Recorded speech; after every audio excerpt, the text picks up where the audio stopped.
दुकानें होगा।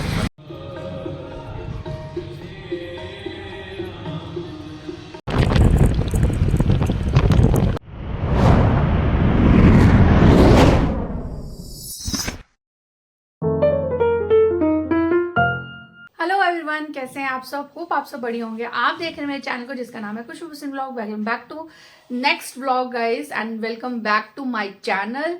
तो जी, दिन की शुरुआत हो चुकी है और थोड़ा सा लेट हुई है। प्लान तो रात को बना था, लेकिन क्या हुआ कि 2 दिन से नींद जो है डिस्टर्ब चल रही थी बहुत ज़्यादा, क्योंकि कल भी वीक जी को कहीं पे जाना था, तो इस वजह से मैं पूरी रात सो नहीं पाई। और पता नहीं 2:30-3 बजे मेरी अपने आप ही नींद लग गई और एकदम से डर के मैं 5:30 बजे उठी। और फिर पूरा दिन मेरा ऐसे रहा कि होता है ना कि नींद ना पूरी हो और तो बॉडी बिल्कुल भी काम नहीं करती है, रेस्टलेस हो चुकी थी बॉडी।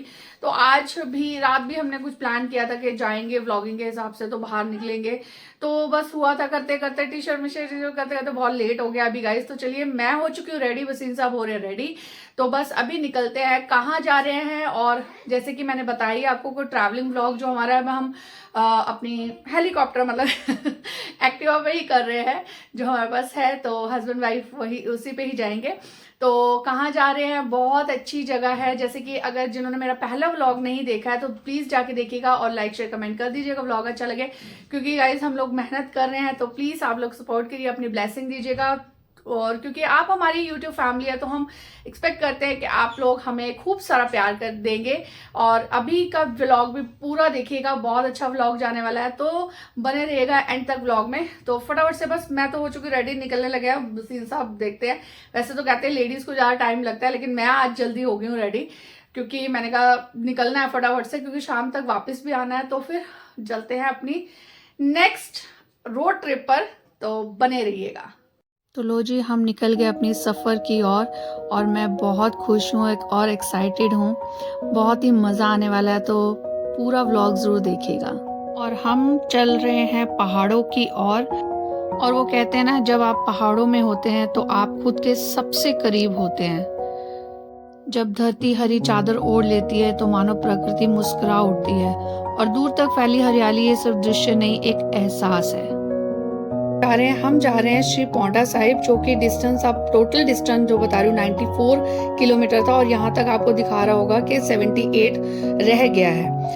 क्या कभी आपने पहाड़ों को ध्यान से देखा है? वो चुप रहते हैं लेकिन बहुत कुछ कहते हैं। ऊंचे ऊंचे शिखर जैसे आसमान को छूने की कोशिश कर रहे हो, ठंडी हवाएं जो हर थके हुए इंसान को सुकून दे जाती है। पहाड़ सिर्फ जगह नहीं है, ये एहसास है सुकून का, आजादी का और अपनेपन का। अगर कभी दिल उलझ जाए तो पहाड़ों की तरफ निकल पड़ना, क्योंकि वहाँ रास्ते भले ही कठिन हो पर मंजिल हमेशा खूबसूरत होती है। और पहाड़ों के बीच हरियाली हमें सिखाती है धैर्य रखना, चुपचाप बढ़ते रहना और बिना कुछ कहे दुनिया को जीवन देना।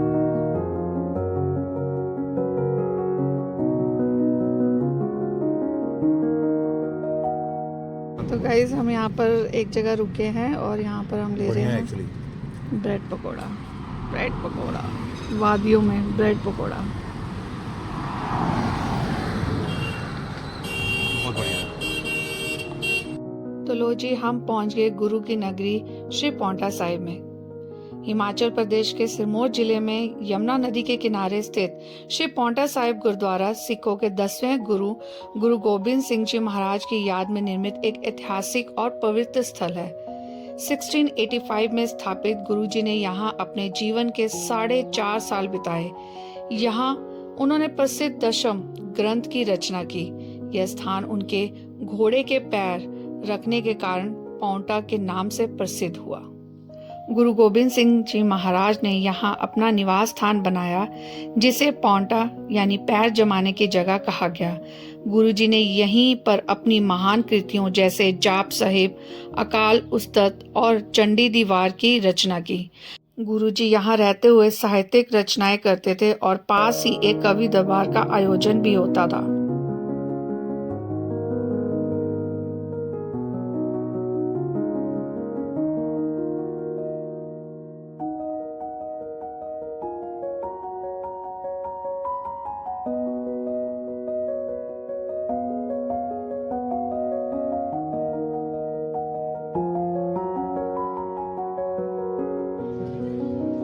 यहाँ दतार स्थान है जहाँ गुरु गोबिंद सिंह जी महाराज जी द्वारा पगड़ी प्रतियोगिताएं आयोजित की जाती थी। गुरुद्वारे के पास एक म्यूजियम है जिसमें गुरु जी के इस्तेमाल किए गए हथियार और कलम सुरक्षित हैं।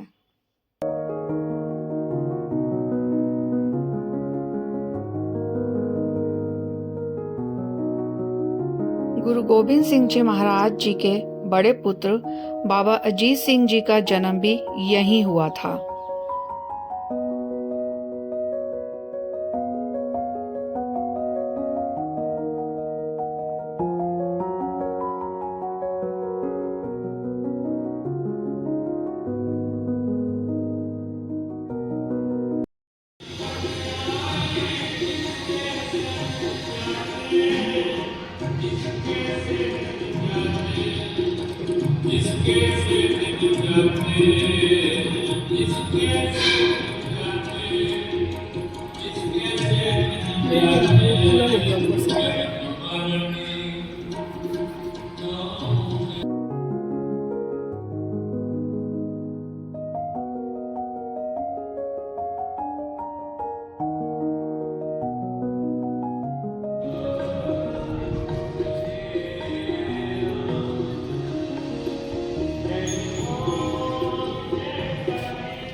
यमुना नदी के तट पर गुरुद्वारा प्राकृतिक सुंदरता से घिरा हुआ है और इसे सिखों के लिए एक प्रमुख तीर्थ स्थल माना जाता है। यह पवित्र स्थल आज भी गुरु जी की वीरता, साहित्यिक प्रतिभा और आध्यात्मिक शिक्षाओं का प्रतीक है।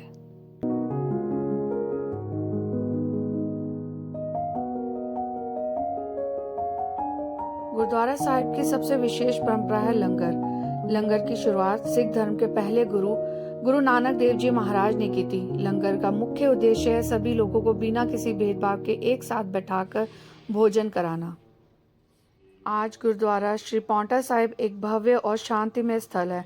यहाँ देश विदेश से हजारों श्रद्धालु दर्शन करने आते हैं। गुरुद्वारे में कीर्तन, पाठ और लंगर की व्यवस्था रहती है।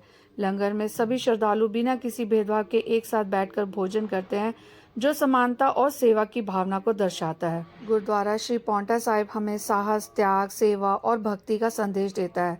यह स्थान सिख इतिहास की अमूल्य धरोहर है और आज भी श्रद्धालुओं के लिए आस्था का केंद्र बना हुआ है।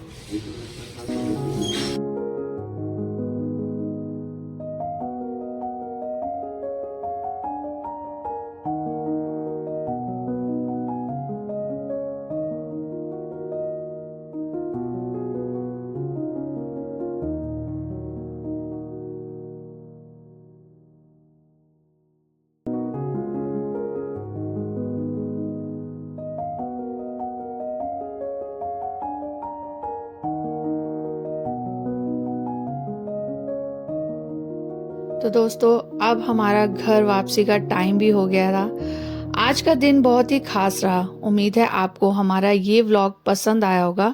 अगर वीडियो अच्छी लगी हो तो लाइक, शेयर और चैनल को सब्सक्राइब जरूर करें।